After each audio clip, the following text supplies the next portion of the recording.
Bismillah, assalamualaikum warahmatullahi wabarakatuh. Bismillahirrahmanirrahim. Alhamdulillahi rabbil alamin. Asyhadu an la ilaha illallah al-malikul haqqul mubin. Wa asyhadu anna sayyidana wa nabiyyana Muhammadan abduhu wa rasuluhu sadiqul wa'dil amin. Allahumma salli wa sallim wa barik ala sayyidina Muhammadin sayyidil mursalin sayyidil awwalin wal akhirin wa ala alihi wa sahbihi wa man tabi'ahu ila yaumiddin. Subhanaka la ilma lana illa ma 'allamtana innaka antal alimul hakim wa la hawla wa la quwwata illa billahil aliyyil azim. Allahumma iftah lana abwaaba hikmatika wansur 'alaina rahmataka min khazaini rahmatika ya arhamar rahimin. Allahumma anfa'na bima 'allamtana wa 'allimna ma yanfa'una wa zidna 'ilma warzuqna fahma wa lihqna bis salihin wa la hawla wa la quwwata illa billahil aliyyil azim. Wa ba'd. Faqala al-mu'allif rahimahullahu nafa'ana في الدارين آمين. فقال القسم الثاني من قسمي ظاهر علم التقوى هو القول في اجتناب المعاصي أي ظاهرا وباطنا. Hadratal mukarramin wal muhtaramin, para alim, para yai, para ustaz, para guru-guru agama, para sepuh beni sepuh, mobil khusus para alim, para yai di lingkungan Masjid Al-Ma'ruf, Pak Yai Fuad, Pak Yai Fuad Wahyudi, Pak Yai Nur. Nggih ngapunten kula nek sebut satu-satu kayak ngabsen di kelas nggak Pak? Nggih. Nyuwun samudra pangapunten, ini sampun 3 tahun nggih. Ampun 3 tahun kita liburnya kalah libur sekolah gitu kan, libur sekolah mau 3 bulan niki 3 tahun. Alhamdulillah, Allah subhanahu wa ta'ala masih beri kita sehat, beri kita kesempatan untuk sama-sama lagi menghiasi hidup kita dengan majelis ilmu. Sebagaimana sering kula ingatkan ke diri kula pribadi, dan mungkin panjenengan juga masih ingat di banyak kesempatan, biasanya kula sampaikan itu di awal setiap majelis ketika kula pertama kali ketemu dengan orang lain di satu majelis. Yang paling mahal dari setiap majelis itu adalah silaturahmi, karena sabab panjangnya umur kita. Mudah-mudahan Allah panjangkan umur kita semua dalam taat kepada Allah subhanahu wa ta'ala. Mungkin banyak saudara-saudara kita yang 3 tahun yang lalu masih duduk ngaji bareng-bareng kita. Hari ini Allah subhanahu wa ta'ala izinkan mereka mudah-mudahan juga menikmati majelis kita dari alam barzakh. Dan mudah-mudahan pada saatnya Allah kumpulkan kita semua di hari akhir di surganya Allah subhanahu wa ta'ala. Amin ya rabbal alamin. Salawat dan salam kita aturkan kepada junjungan kita Nabiullah Sayyiduna Muhammad sallallahu alaihi wasallam. Mudah-mudahan Allah subhanahu wa ta'ala anugerahkan kita syafaat beliau di hari akhir. Amin ya rabbal alamin. Bapak ibu jamaah sekalian yang dirahmati Allah subhanahu wa ta'ala, pamit kula melompat membacanya mulai dari halaman 61 di kitab kula dan seterusnya, mulai dari Al-Qismus Tsani, bagian kedua. Jadi kitab ini secara umum oleh Imam Al-Ghazali dibagi hanya 2 bagian. Al-Qismul Awwal fi Ta'at wal Qismus Tsani fi Al-Qismus Tsani fi Jitinabil Ma'asi. Jadi bagian pertama itu tentang perilaku taat, berbuat taat, dan bagian yang kedua tentang meninggalkan maksiat. Nah, yang kemarin kita baca beberapa kali itu tentang taat. Mungkin sederhana kalau sampaikan secara singkat. Jadi ujar beliau fi taati nau'ani, ujar beliau. Jadi taat itu ujar beliau ada 2 perkara, al-fardu wan naflu. Ada yang wajib, ada yang sunnat. Kalau panjenengan ada yang pegang kitabnya buka ke halaman bab ta'at. Fit ta'at itu Al-Qismul Awwal fit ta'at di halaman 9 dan seterusnya. Ujar beliau ta'at itu nau'ani, ada 2 bagian, al-fardu wan naflu. Fal fardu wa ra'sul mali wa bihi tuhsalun najah, wan naflu huwa ribhu bit tabaqati wal irtiqa. Jadi ujar beliau taat itu ada 2 perkara. Yang pertama wajib itu adalah ra'sul mal, modal pokok. Wa bihi tuhsalun najah, dengan modal itu orang selamat. Dan an-naflu huwa ribhu bit tabaqati wal irtiqa. Dan an-nafl sunnah itu adalah labanya. Dengan sabab laba itu lalu kemudian orang bit tabaqat wad darajat. Jadi orang dapat naik kelas, naik derajat di surganya Allah Subhanahu wa taala. Jadi perkara taat itu dua perkara saja, sederhana sebenarnya. Ketaatan tuh enggak banyak. Sing banyak itu itemnya. Yang banyak ABCD-nya. Ini taat itu ya cuma dua perkara ketaatan itu, ujar beliau, yang wajib dan yang sunnah. Perkara wajib niku modal, karena sabab punya modal orang tuhsalun najah, orang selamat dari api neraka. Jadi perkara wajib itu, jadi kalau kita hanya gawe yang wajib, poso cuma ngerti poso Ramadan, di luar Ramadan ora pernah poso. Sholat cuma ngerti sholat 5 waktu, ora tahu rawatib, ora tahu sholat malam, ora tahu duha, ora tahu isyraq, ora tahu napa wae, ora tahu, atau bahkan sekedar sholat sunat mutlak. Kan sholat sunat paling gampang tuh sholat sunat mutlak deh. Selama tidak berada di waktu tahrim sah sholatnya. Jadi selama tidak ada di waktu tahrim atau selama sudah memenuhi syarat sah sholat, diri bebas dari najis dan sebagainya, mau sholat 2 rakaat, niatkan saja usolli sunnatan lillahi ta'ala. Kan itu paling gampang banget. Sholat paling gampang itu sholat sunat mutlak, tidak diikat waktu kecuali pada waktu tahrim. Orang nambah belas dari sing wajib, maka ujar Imam Al-Ghazali wabihi tuhsalun najah, pun selamat dia. Selamat dari mana? Selamat dari api neraka, pun mlebu swarga. Jadi wis nggo duwe kunci, cuma baru kunci tok. Jadi nek ibarat rumah itu baru masuk depan rumah, ora nanti. Jadi jadi kaya baru oper kontrak ya.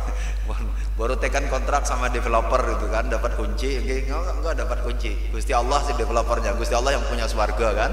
Pun untuk kunci masuk. Tapi orang ngapa-ngapain, rumahnya apik tapi ora iso masuk, ora iso menikmati. Tapi pun dalam rumah, buatan di teras gitu kan. Pun di rumah.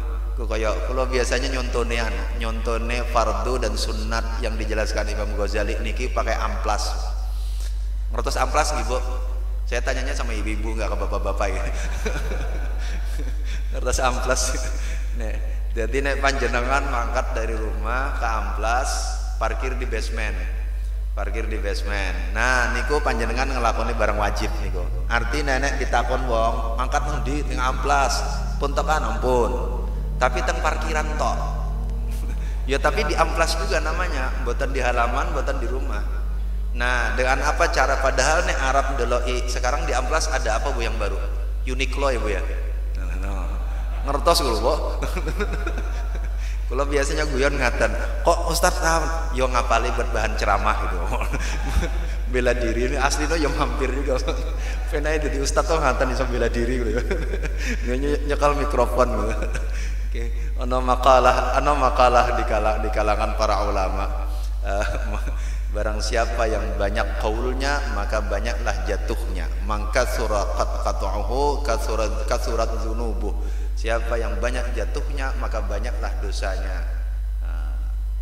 Maka barang siapa yang kasurat dzunubuhu wajabat lahun nar.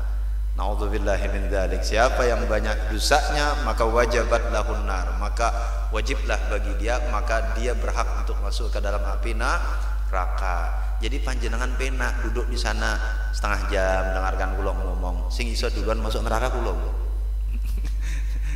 Medeni dari Ustaz iki. Jadi Ustaz kok medeni nek ngerti makalah nek krungu makalah niku, makanya iki masyaallah. Kula kayak gini kula buka kartu sedikit. Abah kula iki masyaallah, mudah-mudahan Allah beri panjang umur beliau dan orang-orang tua kita. Umur beliau sekarang 84 nih, tapi ada satu yang kula pelajari dari beliau yang sampai sekarang tiap kali kula datang itu sering kula ceritakan ke banyak orang dan kula sering deloi. Abah kula tuh kan kayak kampung kalau cara orang di sini. Jadi kerjanya ngajar ngaji di mana-mana gitu kan. Nih, tetapi setiap kali beliau mau berangkat ngaji, padahal kalau nek ngaji itu di luar puasa pun dia ya biasa ngaji dari habis subuh gitu kan. Tiap hari dihabiskan habis subuh, habis maghrib, habis isya, zuhur asar sih biasa enggak, sekali-sekali saja. Tapi yang rutin itu hampir tiap hari keluar. Maka setiap kali sebelum beliau berangkat ngaji, setengah jam sebelumnya itu beliau sudah duduk di kursi di depan, pegang kitab yang mau dibacakan. Padahal kulo ngerti Kitab sing aram dibacakan niki kitab sing sak umur beliau ajarkan. Ini kaya kitab sing kula bawa niki Marakil Ubudiyah niki. Kula ngaji dulu sama Abah itu sejak kula S1. Berarti tahun 93. Berapa puluh tahun yang lalu. Makanya kitabnya hancur-hancuran gitu. Kula ya punya PDF-nya tapi katanya kurang srek. Nek nyekel sing bersih iku sing aku kurang srek gitu. Nyekel sing kaya ora doano keramatnya gitu ya. Karena ini mbiyen kitab yang berapa 20 tahun yang lalu gitu berarti. 20 tahun yang lalu ini kitab yang sama yang kula pakai ngaji dulu, tekan tamat gitu kan. Enggak, tapi maksud kula pelajarannya sederhana. Niki bagi kula yang kebetulan karena guru nggih, panjenengan yang guru juga mungkin ki bisa jadi wasiat untuk kita semuanya.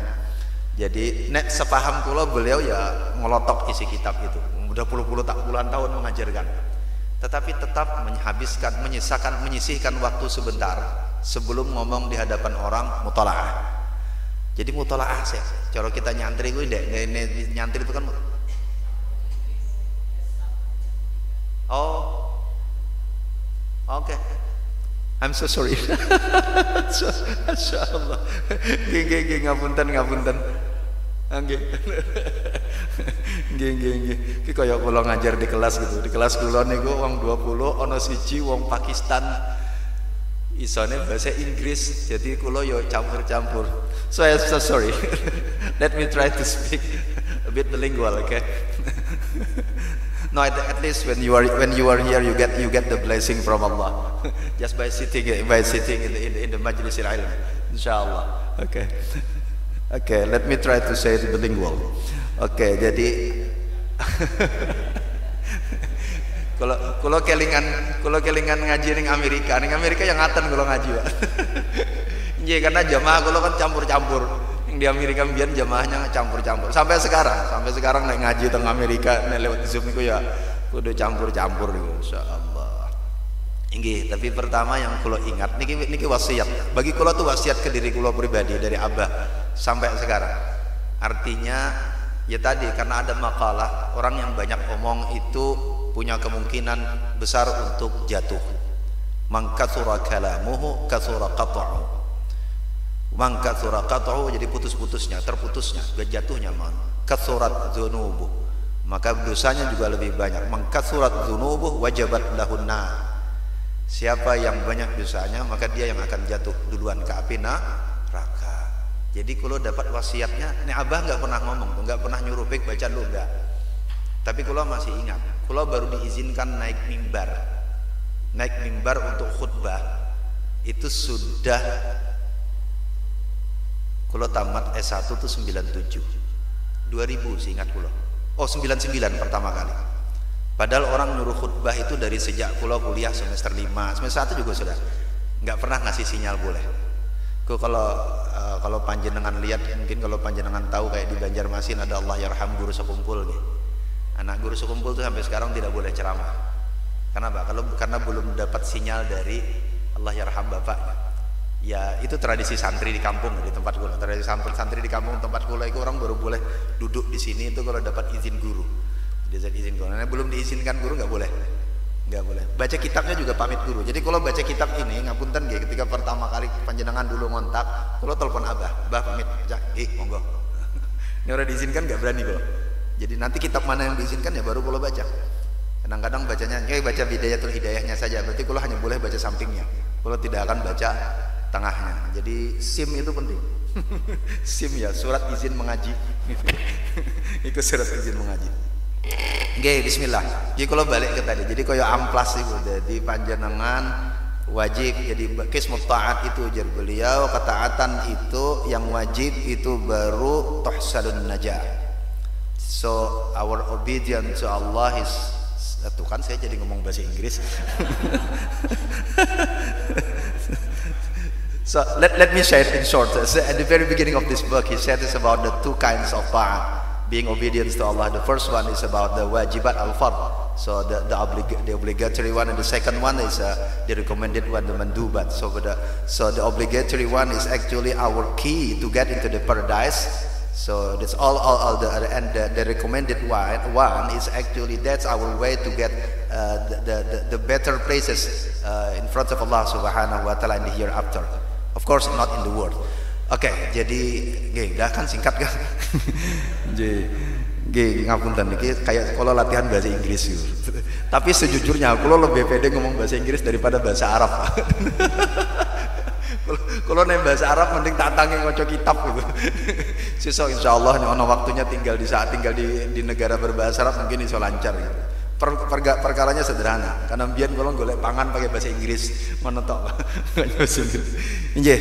Nah, bismillah. Nah, lalu kemudian pada bagian kedua ini, bagian kedua beliau bicara tentang sebentar dulu. Jadi pada bagian pertama kemarin makanya pada segala ketaatan maka secara syar'i yang sunat ya tetap sunat, tidak wajib. Tetapi secara hakikat kita kudunya seperti mewajibkan untuk diri kita sendiri. Tapi tetap tidak syar'i, tidak wajib dalam pengertian syar'i kan, gak boleh nambahin kan? Tidak boleh yang menambah wajib syar'i. Wajib syar'i ya itu saja. Tetapi kita kudu meriyadhah, melatih diri kita untuk menjaga sing sunat. Sebenarnya tanpa sadar kita jaga sunat loh. Salat kita, salat kita itu kan perkara sunatnya banyak yang kita jaga nih. Panjenengan habis Fatihah baca surah, panjenengan rukuk lalu kemudian berdoa, panjenengan i'tidal baca tasmi', sami'allahu liman, panjenengan sujud baca tasbih, panjenengan duduk baca doa sampai istighfar. Sunat semua itu, sunat semua. Artinya insya Allah mudah-mudahan sebenarnya tanpa kita sadari kita pun sudah jaga iki. Jadi insya Allah sadar atau tidak sadar mangkat teng amplas pun naik ke atas ke mana tadi Bu? Uniqlo ya Bu? Sing anyar Uniqlo gitu. Nggih, pun naik gitu hanya. Nah, sesuk kapan-kapan mungkin sing rutin mingguan panjenengan kita perlu belajar mendalami mana yang rukun, mana yang sunat. Kenapa itu penting? Mungkin tidak setiap waktu kita membutuhkan itu. Dalam keadaan normal kan campur saja rukun sunat kan selesai. Wudhu kita campur sunat sama ya kita campur tanpa kita sadari selesai.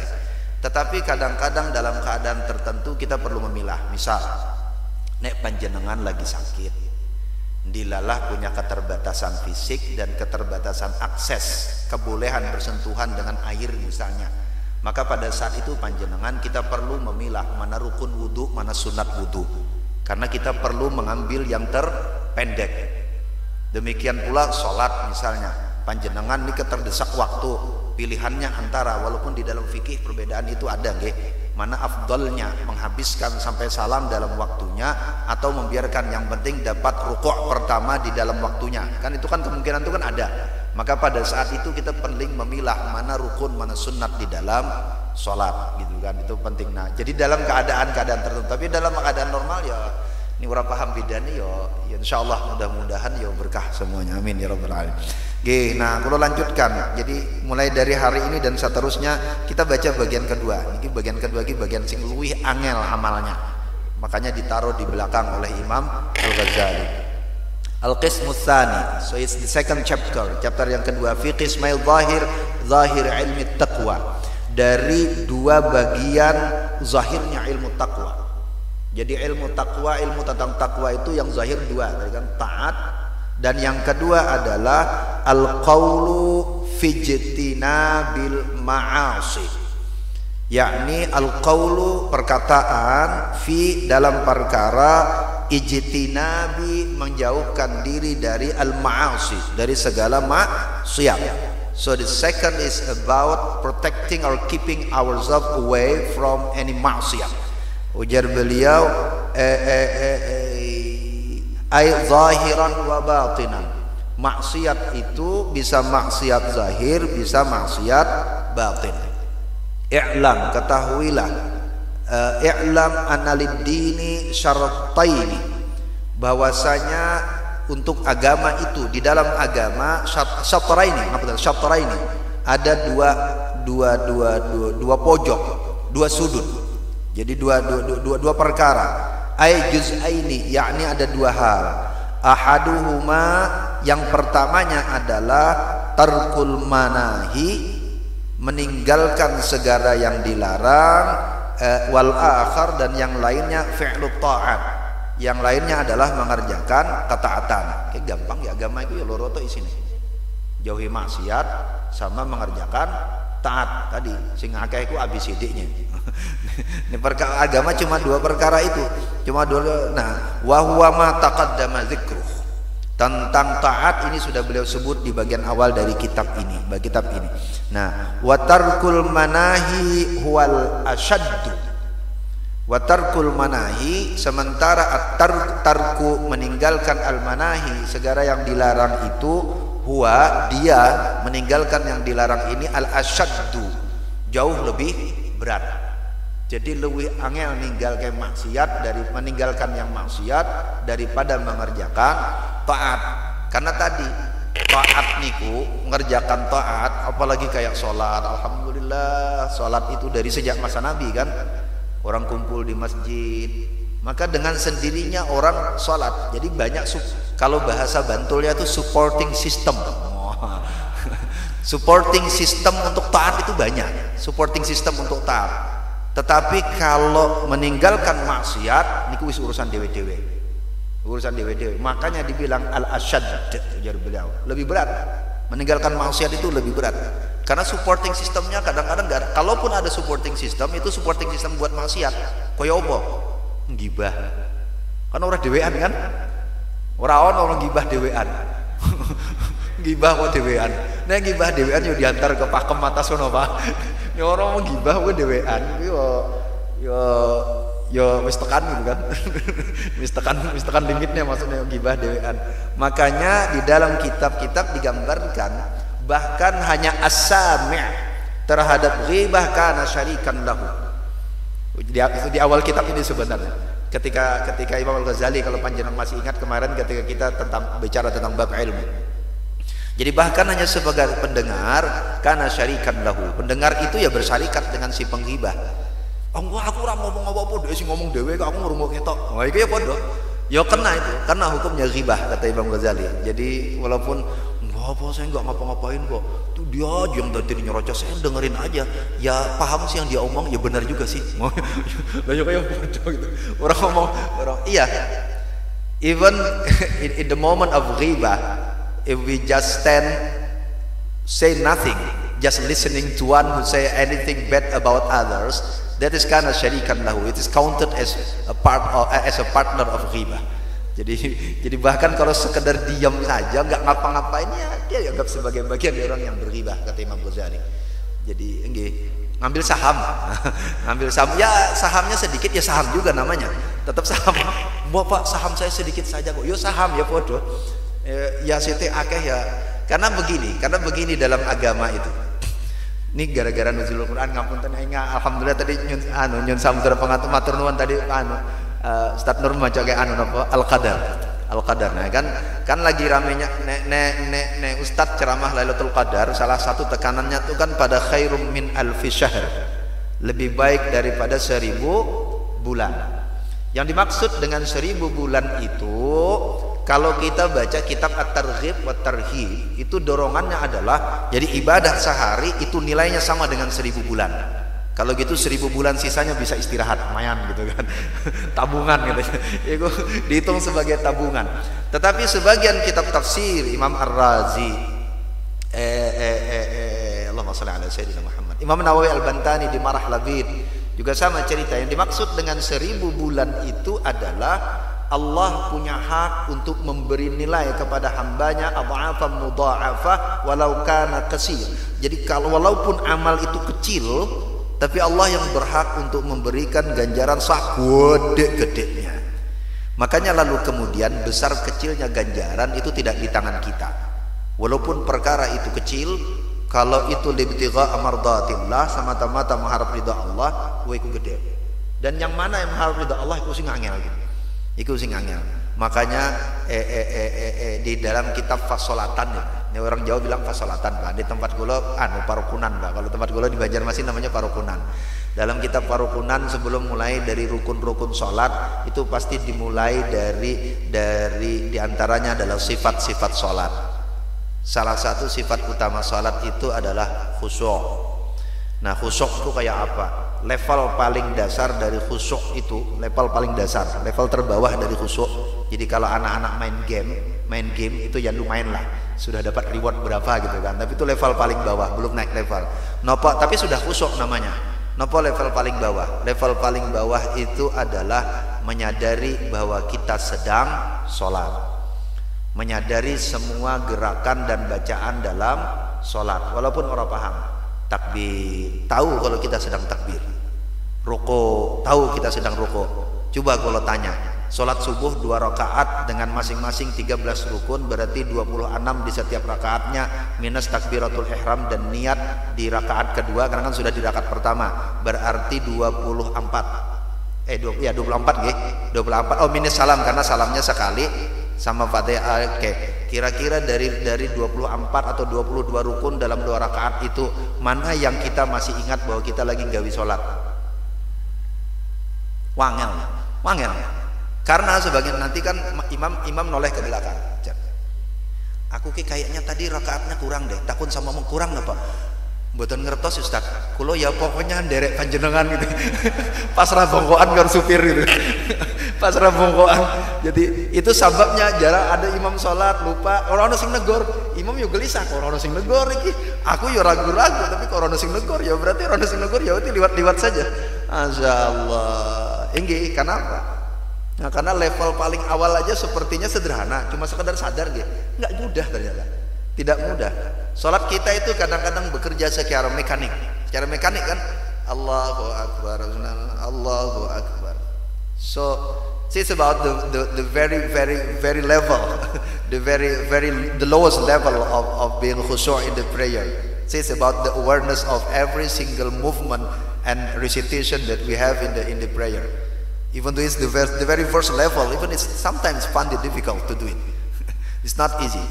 Moreover, if we do it for a longer prayer, even for the shorter prayer, it takes very much energy and effort for us to do it. Jadi itu aja kadang-kadang usahanya kudu banyak gitu kan. Makanya disebut itu level paling bawah. Tapi sudah khusyuk namanya. Jadi sudah khusyuk namanya. Nanti naik sampai level ke atas. Level paling tinggi itu yang inni wajjahtu wajhiya lilladzi fataras samawati wal ardh. Itu level yang paling tinggi. Anta'budallaha ka'annaka tarahu fa in lam takun tarahu fa innahu yaraka. Jadi salat kita itu seperti merasa sedang benar-benar berhadapan dengan Allah Subhanahu wa taala. Wah, itu level sing paling dhuwur iku. Nek kula nek level niki iki baru sampai maca teori. Wangel. Tapi Masya Allah, nek kula jujur-jujuran Pak, tetapi minimal wonten ilmu nih, minimal kita paham dan berusaha untuk mencapai ke sana. Karena level pertama tadi aja sering jatuh. Ya, level pertama itu aja takbirnya sih kelingan, Allahu Akbar. Fatihah sih kelingan, masuk i'tidal ruku ya mekanik saja lagi tadi. Bergerak saja seperti biasa set. Tapi sampai kan kalau sering guyon surah paling panjang dalam Quran apa? Sih kelingan panjenengan. Surah paling panjang dalam Quran. What is the longest surah in the Quran? No. Al-Kafirun. Iku golek lakum tuh ora ketemu. Apa meneh imam anyaran gitu kan. Nek imam anyaran di belakang ono calon mertua, wah iku iso keringat dingin, Pak. Keringat dingin golek lakumne iku. Masyaallah, puter-puter sampai keringat dingin. Akhirnya makmum sing adik-adik TPA gitu kan ora sabar nunggune lakum Ustaz. Oh, baru ketemu lakumne gitu kan. Golek lakum ku yo ora ketemu-ketemu. Masyaallah. Kok yo iso panjang banget surah iki perasaan pendek gitu kan. Sengaja maca sing pendek kok yo ora ketemu-ketemu. Nah, asyad aja. Ai asqalu wa as'abu, yakni lebih berat dan lebih sulit min fi'lit ta'at daripada mengerjakan ketaatan. Walidzalika kana aktsaru sawaban. Karena sabab itu walidzalika kana ai tarkul ma'asi ini tadi aktsaru lebih banyak sawaban sawabnya. Jadi lebih banyak pahalanya minhu minat ta'at dibandingkan dengan ta'at. Fa inna ta'ati, nah aku bacanya ta'ati dia. Dan sesungguhnya ketaatan itu alfa'u lit-ta'lil. Jadi untuk lit-ta'lil ini menjadi syarat, jadi illat, fa-nya itu maka fa lit-ta'lil biqadri 'alaiha ay ala fi'liha, biqadri dengan kadar, 'alaiha kepadanya ay ala fi'liha atas pelakuannya. Jadi maksudnya begini, taat itu biqadri istita'ati minna, itu dengan kadar kemampuan kita masing-masing. Nih Raisa berdiri duduk, Raisa berduduk rebahan, tak bisa rebahan pakai isyarat, tak bisa isyarat itu berarti ngirim isyarat yang lain. Karena isyarat yang Raisa kan berarti pengirim sinyal yang lain kan, ngirim sinyal bahwa dia sudah kudu di sholati. Wudu tak ada air boleh tayamum, gitu boleh tayamum. Kan kayaknya kulo juga pernah cerita ya tentang dua sahabat ngaten dia. Dua sahabat nggak punya air, lalu janabat, orang belajar tentang tayamum. Lagi apa iki cerita akhlak Nabi ngajari orang ya. Kulo belajar cara Nabi ngajari orang. Orang ketemu air buat tayamum, buat wudu. Akhirnya tapi urung diajari Nabi tentang tayamum. Urung belajar atau lali karena ayatnya sebenarnya sudah turun, ayat tentang tayamum sudah turun kan. Dia orang ngerti piye carane tayamum. Akhirnya sing siji guling-guling. Makanya saya tapi ojo dibayangke kaya apa guling-gulingnya. Guling-guling ojo dibayangkan, itu bukan bagian imajiner ini. Gak usah diimajinasikan kaya apa guling-gulingnya. Sing setunggal malih yang satunya lagi lalu kemudian berwudu dengan pasir. Datang sama Nabi, ketemu Nabi sederhana bilangnya, at-tayamm kafat tayammuma biwashil wajhi wal yadain. Cukup tayamum itu dengan membasuh muka dan kedua tangan. Ngapunten, bukan membasuh, bimashil, dengan menyapu muka, bukan ghasl, dengan menyapu muka dan kedua tangan. Dah selesai Nabi ngajari gitu kan. Injih, itu taat.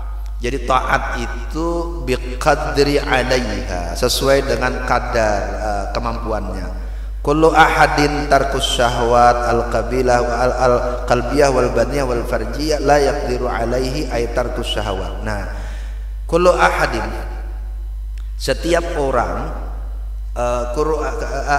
biqadri 'alaiha kulli ahadin. Jadi dengan kadar kemampuan setiap masing-masing orang. Nggih. Jadi kullu ahad itu sambung ke depan itu.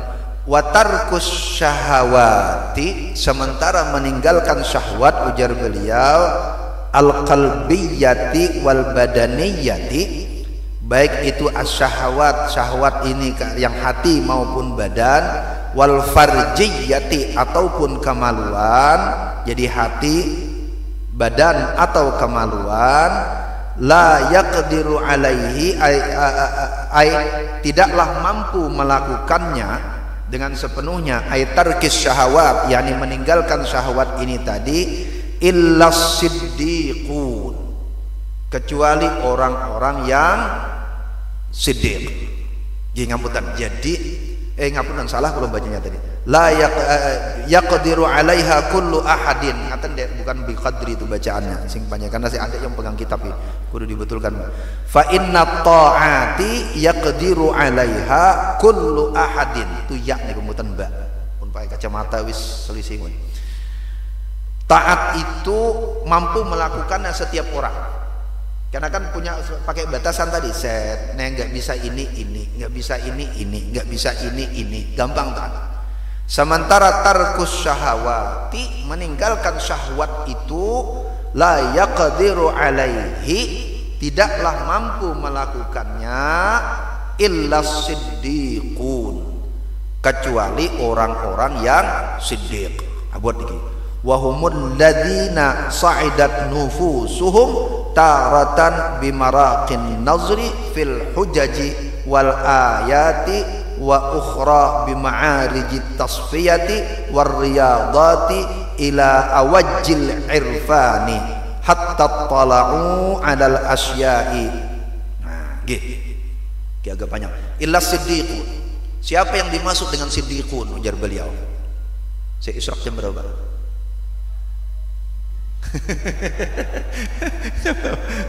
Jam 8 sampai surok kan 5 menit, berapa menit lagi masuk surok? 45. Nggih, kalaupun kurang suruh ya monggo panjenengan diri kan.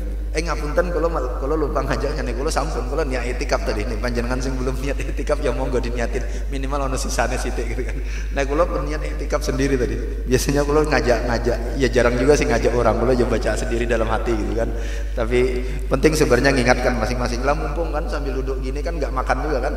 Masa iya sambil nunggu suruh minum-minum kan nggak mungkin juga kan, mau poso kok. Nggih ngapunten Pak panjenengan masing-masing diniatkan nek apik nek diniatkan i'tikaf gitu. Nggih banyak sambil nggih bismillah. Nah, siapa siddiqun yang ujar beliau mampu tarkul ma'asi wa humul ladzina sa'idat nufusuhum taratan bimaraqin nazri fil hujaji wal ayati.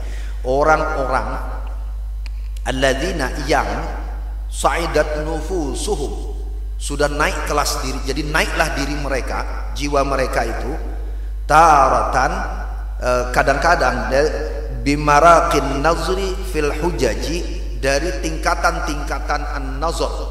Tingkatan an-nazar itu tingkatan, jadi tingkatan-tingkatan nalarnya, jadi cara berpikirnya sudah tingkatan nalarnya fil hujaji wal ayati, jadi pada hujah-hujah dan ayat-ayat. Nah, jadi orang yang sudah melampaui itu, jadi siddiqin itu jadi hujaj wal ayat itu udah selesai, jadi hujahnya dalilnya udah selesai di urusan dalil-dalilan, udah selesai dengan dalil, atau paling tidak dia tidak menyibukkan lagi dengan dalil-dalilan. Jadi sekarang dia sa'idat nufusuhum, jadi dirinya tuh sudah naik siddiqun itu, jadi meninggalkan maksiat itu tak lagi dia berargumen ini boleh atau tidak, ini tidak, tapi ini badannya bekerja secara otomatis ki maksiat menjauh dengan sendirinya. Jadi an-nazar, nalarnya sudah naik kelas, jadi tidak lagi berpikir panjang, ya karena memang otomatis saja. Ya otomatis saja ketika ketemu peluang maksiat yang menjauh dengan sendirinya, dirinya dengan sendirinya menjauh. Jadi tidak apa ya tadi, kalau ada orang ngajak ghibah, ngapunten nggih kula pamit nggih anu kan enggak, aduh enggak enak nggih piye dengerin kali bener kali dengerin ya. Jadi ada mekanisme internal di dalam dirinya menahan dirinya dari maksiat itu, dari maksiat. Ya sederhana misalnya enggak ada, jadi ya kayak anak-anak lah, anak kecil latihan begini bisa siddiqin ono panganan bulan puasa siang-siang nggak boleh langsung pergi, mau kumur-kumur dia akhirnya nambah bagian gitu kan, masya Allah. Atau siang-siang ada apa namanya selilit ya, orang Jawa bilang selilit ya, jam 12 dilalah kok ono selilit ayam sahur gitu. Oh masya Allah, niki rizki napa cobaan. Kok rizki iku kayak wong salat golek kunci ora ketemu, pas takbir langsung kelingan kuncine nang di niki cobaan apa godaan gitu. Iku padha wong nyata-nyata godaan kok diuji apa, dites lagi pakai nalar. Niki jangan-jangan rizkine dari Allah gitu. Ya mboten no. Ya ora rizki. Koyo selilit kok dibilang rizki gitu kan. Ya dikeluarin. Ya ampun dikeluarkan, masya Allah. Nggih. Nah, nggih. Nah, lalu kemudian jadi itu satu. Au ay wa ukhra bi ma'arij tasfiyati war riyadati ila awajil irfan. Atau yang lainnya bi ma'arij tasfiyati. Jadi dengan tingkatan-tingkatan naiknya dia at-tasfiyah, penyucian dirinya, war riyadat dan latihan-latihan dirinya ila awajil irfan, kepada batas irfan, mengenali Allah Subhanahu wa taala. Jadi kayak opo? Dia melakukan taat, dia meninggalkan maksiat, dia melakukan taat tak berpikir lagi mau dapat pahala. Dia meninggalkan maksiat tak berpikir mau masuk neraka, tapi dia semata-mata karena dia tahu ada Allah bersama dia, dan dia mau seluruh anggota tubuhnya itu adalah anggota tubuh yang merefleksikan, yang menggambarkan Allah. Jadi kalau Allah itu Rahman, dia nyanyi orang karena Allahnya Maha Rahman. Karena Allah itu akan dia sholat untuk menghadap Allah, nggak berpikir lagi sholatku ini diterima atau tidak, tapi aku memang mau bertemu Allah Subhanahu wa taala. dia perbaiki wudhunya, tidak berpikir lagi wudhuku ini sempurna atau tidak, karena memang sudah disempurnakannya. Kan kemarin kan udah bicara bidayahnya kan, sudah disempurnakan syariatnya. Dia berpikir bahwa ini jalan taatku mau bertemu Allah di dalam sholat. Jadi sudah sampai ma'arijit tasfiyati war riyadat. Jadi naik level latihannya ila awajil irfan. Naik level latihannya itu sampai ke irfan. Irfan itu mengenali Allah Subhanahu wa ta'ala, mencapai ma'rifah. Nah niki wong sing bener-bener bisa menapaskan diri dari maksiat. Oke, wasiddiqun hatta ittala'u 'alal asya'i, sampai dia ittala'u, naik 'alal asya'i, pada segala macam perkara. Jadi naik semuanya dari perkara-perkara dunia itu naiknya tak naik. Nah, gini sebagai penutup bagian ini, nanti lu apa ini pesannya? Jadi pesan beliau begini: karena meninggalkan maksiat itu berat. Orang yang bisa sepenuhnya meninggalkan maksiat itu adalah siddiqun. Maka lalu kemudian kalau taat itu riyadhah, meninggalkan maksiat ini riyadhahnya lebih tinggi, lebih berat. Artinya apa? Artinya niki Imam Ghazali nulis tidak kepada orang yang sempurna. Imam Ghazali nulis untuk kita yang tidak sempurna. Kalau kita belum sampai ke sana ya memang belum level, tapi bukan berarti meninggalkan. Makanya beliau mulai di awal kitab ini kan dengan bidayatul hidayah. Nopo bidayatul hidayah? Mokso diri dalam taat. Niku dulu, paksa diri dulu dalam taat. Niku langkah pertama. Jadi ojo ditinggal. Opo kena, aduh aku rasa ninggalin maksiat, wis sekalian wae maksiat. Ora. Ketika kita tak mampu meninggalkan maksiat, bukan berarti sekalian wae loncat ke maksiat. Tetapi kita terus menjalaninya. Karena level siddiqun yang bisa sepenuhnya meninggalkan maksiat. Nek level kita ya kadang maksiat. Loh kapan taatnya? Kok maksiat terus gitu? Kadang maksiat, kok banyak maksiatnya. Iya. Mungkin level sebagian kita, mayoritas, mungkin level orang awam kebanyakan sekali berhasil, sekali gagal, sekali berhasil, sekali gagal. Tapi nggak apa-apa kata beliau. Itulah manusia, itulah manusia. Jadi beliau menulis kitab ini untuk orang kebanyakan, bukan buat siddiqun. Nek siddiqun bisa orang maca kitab iki.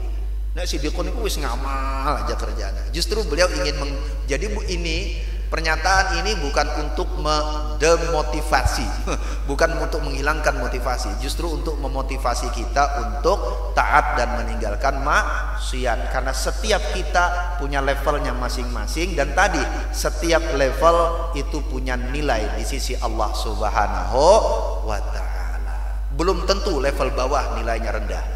Bisa jadi karena usaha yang berat, karena niat yang tulus, nilainya bisa jadi sangat tinggi di hadapan Allah Subhanahu wa ta'ala. Wallahu a'lam bissawab. Nyun samudra pangapunten, salah khilaf kula mohon maaf. Mudah-mudahan ada manfaatnya untuk diri kula pribadi dan kita semuanya. Allahumma fa'na bima 'allamtana wa 'allimna ma yanfa'una wa zidna ilma warzuqna fahma wal hikmah bis salihin wa la haula wa la quwwata illa billahil 'aliyyil 'azim. Allahumma ya fariqal furqan wa munzilal Qur'an bil hikmati wal bayan, barik Allahumma lana fi syahri Ramadan wa barik Allahumma lana fi syahri Ramadan wa barik Allahumma lana fi syahri Ramadan. Allahumma ja'alna mimman anzalta lahum lailatal qadar wa ja'alta lahum khairan min alfi syahrin wa la haula wa la quwwata illa billahil 'aliyyil 'azim. Sallallahu ala sayyidina Muhammadin bil ummi wa ala alihi wa sahbihi wa sallam. Walhamdulillahi rabbil alamin. Bismillahil Fatihah. Shiratal ladzina an'amta 'alaihim ghairil maghdubi 'alaihim waladdallin. Wallahu a'lam bissawab. Samudra pangapunten. Assalamualaikum warahmatullahi wabarakatuh.